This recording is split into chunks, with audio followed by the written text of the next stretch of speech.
75 juta malam hilang. 2,2 miliar pound menguap dari pendapatan internasional. Tingkat pertumbuhan Heathrow suram di angka 0,7%, tertinggal 8 kali dari Istanbul. Ini bukanlah skenario bencana film, tapi kenyataan pahit pariwisata Inggris pada tahun 2026. Hilangnya kebijakan pengembalian PPN telah mengubah West End menjadi galeri museum. Mahal yang secara aktif dihindari pelanggan yang sangat kaya, memilih untuk membelanjakan uang mereka di Paris atau Milan. Yang lebih menyakitkan lagi, orang-orang Inggris sendiri meninggalkan tanah air mereka saat pengeluaran rumah tangga anjlok sebesar 3 miliar pound. Industri perhotelan sedang menghadapi badai yang sempurna. Melonjaknya biaya energi, kelelahan tenaga kerja, dan retribusi pengunjung menjadi pukulan terakhir bagi harapan pemulihan. Apakah Inggris benar-benar merusak diri sendiri? Mari kita membedah keruntuhan sistemis perekonomian yang pernah menjadi pusat dunia. Mungkin kita semua pernah bangga menganggap London Heathrow sebagai jantungnya penerbangan dunia yang tak pernah terkalahkan. Melihat gambaran tahun 2026, angka 54,98 juta penumpang dengan bangga diumumkan dalam laporan pemerintah. Kedengarannya bagus, namun kenyataannya itu hanya mencerminkan setengah kebenaran. Mengapa saya mengatakan itu? Lihatlah Istanbul. Mereka berkembang pesat dengan tingkat pertumbuhan 6%, sementara raksasa kita, Heathrow, hanya merangkak dengan 0,7%. Pernahkah Anda bertanya-tanya mengapa bandara beroperasi pada 98% kapasitas landasan, yang berarti hampir tidak ada tempat bagi seekor burung pipit untuk mendarat, namun suasana di dalam terminal terasa kosong. Situasi ini disebut banyak ekonom sebagai fenomena mumi penerbangan bangkai. Infrastrukturnya sangat besar dan tersedia, namun vitalitas ekonomi di dalamnya telah terkuras. Di Terminal 5, yang dulunya merupakan tempat perlindungan mewah, toko-toko desainer, sekarang hanya berdiri sebagai kotak kaca tempat karyawan saling menatap. Pelancong internasional masih datang, tapi mereka hanya melihatnya sebagai perhentian sementara sebuah toilet mewah sebelum penerbangan lanjutan ke Paris atau Madrid. Posisi Inggris secara langsung terancam oleh Paris Charles de Gaulle dan Madrid. Bahkan Istanbul siap melengsarkan mereka dari posisi bandara tersibuk di Eropa. Kami memproklamasikan Inggris secara global dengan megah sebagai visi otonomi. Namun kita membatasi diri kita sendiri dalam suatu birokrasi. Benteng, peraturan perbatasan baru, dan visa yang kaku menjadi hambatan bagi pengunjung Amerika dan Tiongkok, yang mengubah pintu masuk menjadi rintangan administrasi. Soalnya, maskapai penerbangan internasional bukan organisasi amal. Ketika biaya operasional di Inggris tinggi dan efisiensi komersial tidak ada, mereka diam-diam akan mengubah rute mereka. Tampaknya Whitehall membingungkan lalu lintas penumpang dengan kemakmuran bandara yang ramai tanpa ada yang mengeluarkan uang, seperti bar yang penuh pelanggan, tapi semua orang hanya minum air itu bukan bisnis. Itu adalah sebuah krisis yang disamarkan dengan angka. Mengapa infrastruktur yang beroperasi pada kapasitas 98% tidak menghasilkan kemakmuran yang sesuai? Apakah kita mungkin bangga dengan beban operasional yang besar, bukan pencapaian ekonomi? Tapi kepenuhan di bandara itu baru hidangan pembuka. Pukulan nyata yang membuat uang berdarah keluar ke Paris terletak pada kebijakan pajak yang mencekik denyut vital pariwisata negara ini. Sekarang, mari kita menjauh dari hawa dingin lounge bandara menuju jantung kemewahan, West End. Tapi jangan berharap kesibukan seperti biasa karena kita berdiri di tengah perekonomian yang dengan cermat menghancurkan diri sendiri lewat angka tarif pajak. Mari kita langsung ke intinya. Penghapusan belanja bebas PPN sejak Januari 2021 bukan sekadar perubahan prosedur. Ini adalah kesalahan strategis terbesar Inggris pasca Brexit. Lihat angka ini, belanja pengunjung internasional pada tahun 2024 hanya 43 miliar pound, 5,3% lebih rendah dibandingkan tahun 2019. Kesenjangan pendapatan sebesar 2,2 miliar pound menguap, membawa serta penghidupan puluhan ribu orang yang bekerja di industri jasa. Cobalah menempatkan diri Anda pada posisi seorang turis Amerika atau Tiongkok. Jika Anda berencana membeli tas tangan senilai 2.000 pound di Paris, Anda mendapat pengembalian uang sebesar 240 hingga 400 pound seketika. Dan di London, Anda tidak mendapatkan apapun selain senyuman sopan dan tagihan penuh pajak. Hasilnya, 96% bisnis di West End dengan getir mengakui pelanggan internasional telah meninggalkan mereka dan berbondong-bondong ke negara-negara Uni Eropa. Betapa ironisnya melihat ikon seperti Selfridges mencatat penurunan pendapatan sebesar 7%, setara lebih dari 724 juta pound. Atau nama-nama besar seperti Burberry dan Mulberry jatuh ke posisi kompetitif yang tidak menguntungkan tepat di tanah air mereka sendiri. Inggris saat ini menyerupai negara ruang pamer gratis. Wisatawan datang ke Bond Street untuk menelusuri, mencoba pakaian, lalu memesan tiket kereta ke Milan atau Paris untuk membelanjakan uang mereka. Galeri Lafayette di Prancis seharusnya sangat berterima kasih kepada pemerintah kami, karena mereka menikmati pertumbuhan 2 digit berkat kemurahan hati yang aneh dari Whitehall. Sementara pesaing meluncurkan karpet merah untuk pengunjung, anggaran promosi Visit Britain telah dipotong sebesar 44% menjadi 10,5 juta pound. Ini bukan lagi manajemen ekonomi. Organisasi Pariwisata Internasional langsung menyebut ini sebagai tindakan yang menyesakkan industri Departemen Keuangan. Tampaknya mengabaikan fakta bahwa mengembalikan pengembalian pajak bisa menarik miliaran pound sterling. Pengeluaran tidak langsung untuk hotel, restoran, dan transportasi. Apa pendapat Anda tentang pemerintah yang bersedia melepaskan 2,2 miliar pound dan status kota belanja hanya untuk mempertahankan prinsip administrasi yang kaku? Apakah ini konservatisme yang diperlukan atau bukti keterputusan kita dari realitas ekonomi global? Silakan tinggalkan komentar Anda di bawah. Saya akan senang mendengar perspektif berbeda tentang apa yang disebut pajak turis ini. Namun, tragedi itu tidak berhenti sampai di situ. Ketika wisatawan internasional berpaling, bahkan orang-orang Inggris mulai melakukan eksodus, diam-diam dari tanah air mereka sendiri saat liburan. Kami akan mengeksplorasi disintegrasi liburan besar Inggris setelah ini. Mari kita tinggalkan cahaya menyilaukan West End dan kembali ke pantai berangin dan kota-kota kecil pedesaan. Tapi persiapkan diri Anda, karena apa yang akan kita lihat bukanlah pemandangan tenang hari libur, melainkan akhir dari sebuah ikon budaya. Liburan Inggris yang luar biasa. Tahukah Anda bahwa sejak tahun 2022, kita telah kehilangan hingga 75 juta malam liburan domestik, penurunan mengejutkan sebesar 21%. Ketika disesuaikan dengan inflasi, pengeluaran akomodasi domestik pariwisata telah menguap sebesar 3 miliar pound. Angka-angka ini bukan sekadar data kering di atas kertas. Mereka adalah teriakan, minta tolong dari masyarakat pesisir yang sudah sangat rapuh. Di tempat-tempat seperti Blackpool atau Pulau Sheppey, tempat perkemahan dan layanan lokal, jatuh dalam keadaan putus asa. Hanya dalam 12 bulan, wilayah pesisir kita telah kehilangan 1,4 miliar pound. Kenapa? Kamu bertanya.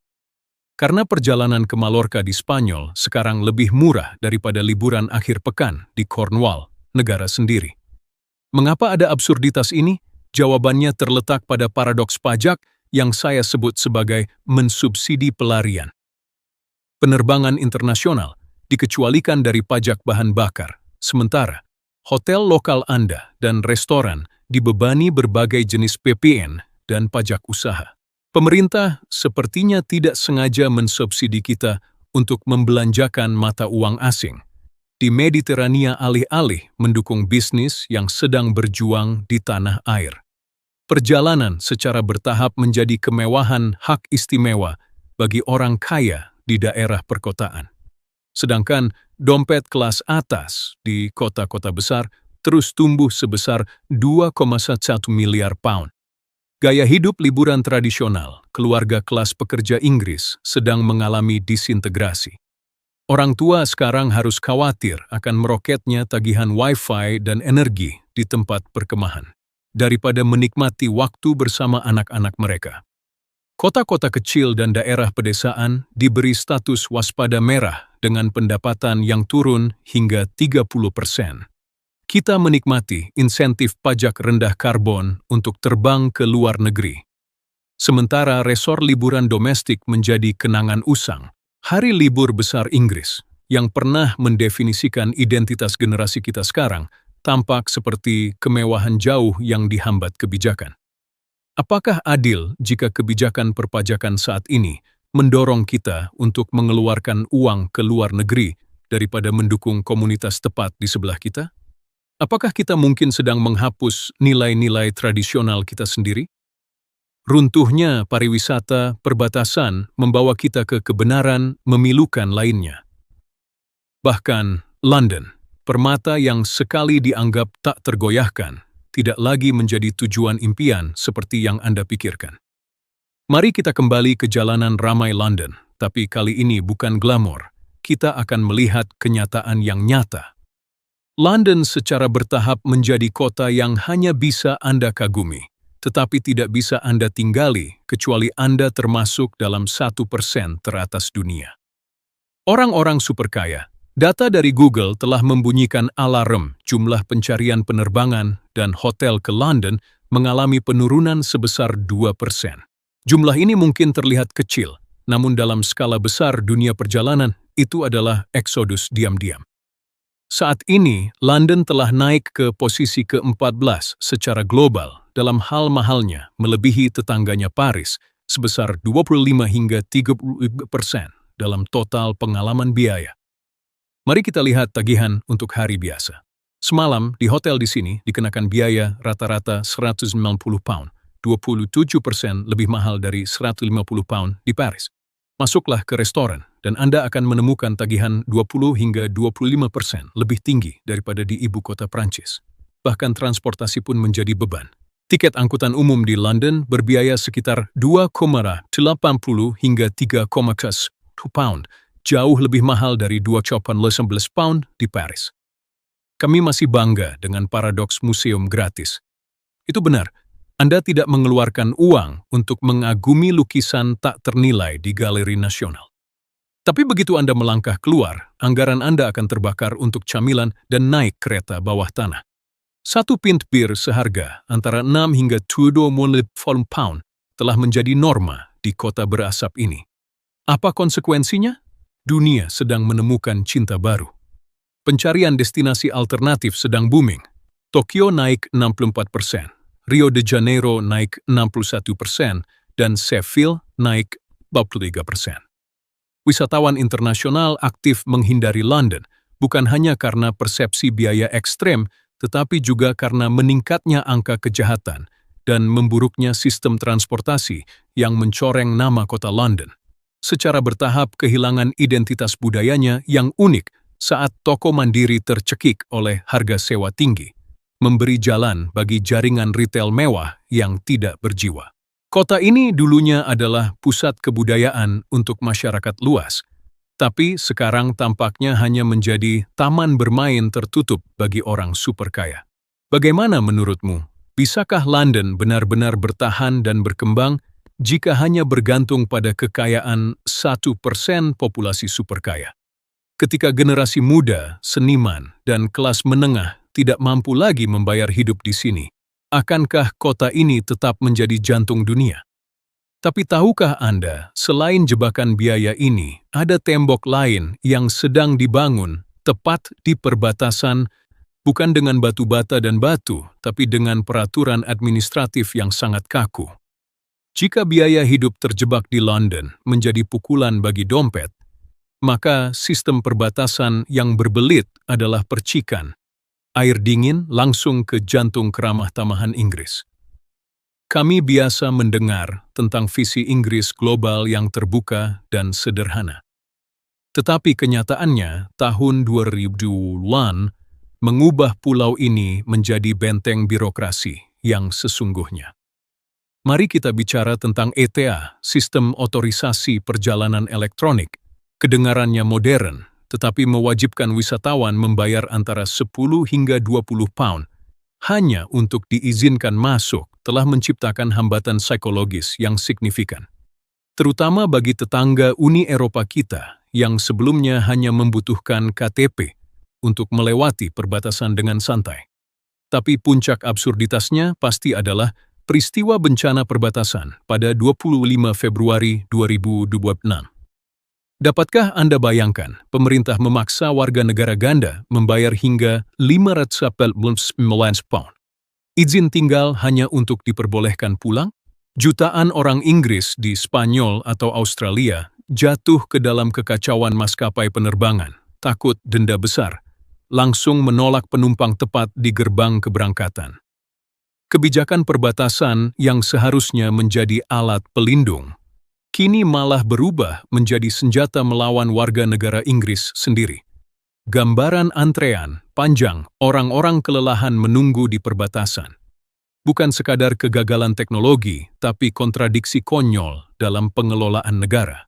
Kami berkomitmen pada perbatasan yang sederhana, namun yang diterima wisatawan adalah kompleksitas, kerumitan, dan perasaan tidak disukai. Lebih buruk lagi ketika sistem ETIAS Uni Eropa diimplementasikan pada akhir tahun 2026, kita akan menghadapi lapisan hambatan lain. Mengunjungi Inggris sekarang menjadi terlalu mahal dan rumit dibandingkan destinasi lain di dunia. Banyak keluarga terpisah tepat di bandara karena buruknya peraturan administratif yang telah disiapkan. Kami sedang membangun tembok tak terlihat yang memisahkan diri kita dari arus kemakmuran dan pertukaran budaya global. Bagaimana menurutmu? Apakah kita benar-benar mengoperasikan sistem perbatasan digital modern? Atau ini hanya penyamaran hambatan birokrasi bagi wisatawan dan warga negara kita sendiri?